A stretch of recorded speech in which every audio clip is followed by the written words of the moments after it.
Sí, muchas gracias, señor presidente. Nosotros, señor Sanz, compartimos algunas partes de su iniciativa y por ello es la presentación de las enmiendas que ya le han explicado. Comenzaré indicando que, efectivamente, para nosotros la vacunación ha sido supuestamente la gran herramienta de lucha contra la COVID-19 y a través de la cual parece que podemos ganar definitivamente el pulso a esta pandemia. Los resultados objetivamente son positivos. Yo creo que lo hemos oído en algunas intervenciones también de la consejera de Sanidad. Pero, como todos sabemos, todavía quedan algunos aspectos que preocupan y mucho a las autoridades sanitarias y, por ende, al Gobierno de Aragón. Y es que, efectivamente, si bien el descenso de contagios es evidente, también es cierto que preocupan igualmente la aparición de nuevas cepas. En cualquier caso, reitero, la vacunación es nuestra gran esperanza frente a esta tragedia sanitaria provocada por el coronavirus. En su iniciativa, su primer punto data todos estos aspectos con los que estamos plenamente de acuerdo. El esfuerzo que se ha realizado ha sido enorme y todo en un tiempo récord, como ya decía usted. En cuanto al segundo de los puntos, podemos estar de acuerdo con el espíritu de lo solicitado.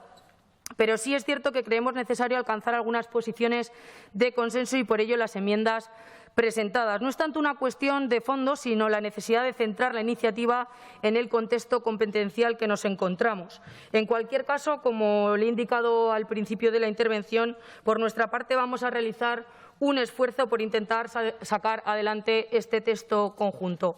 Asimismo, reclama usted un aumento del esfuerzo inversor de la comunidad autónoma en materia de sanidad, investigación y desarrollo. Nosotros entendemos que el esfuerzo inversor presupuestario ya se está realizando. No obstante, estamos de acuerdo con que se continúe en esta misma línea mientras dure la pandemia y en este sentido va otra de las enmiendas que usted ya conoce. Nuestra posición también es favorable a continuar apoyando la cooperación al desarrollo con países cuya vulnerabilidad frente al coronavirus es patente. Y, finalmente, se refiere al Fondo COVAX y en la necesidad de incrementar esfuerzos con el mismo. También podemos estar de acuerdo, pero entendemos que lo correcto sería instar al Gobierno central y a instituciones europeas para ello. En cualquier caso, señor Sanz, entendemos su iniciativa y compartimos, como le he dicho al principio de mi intervención, partes de la misma.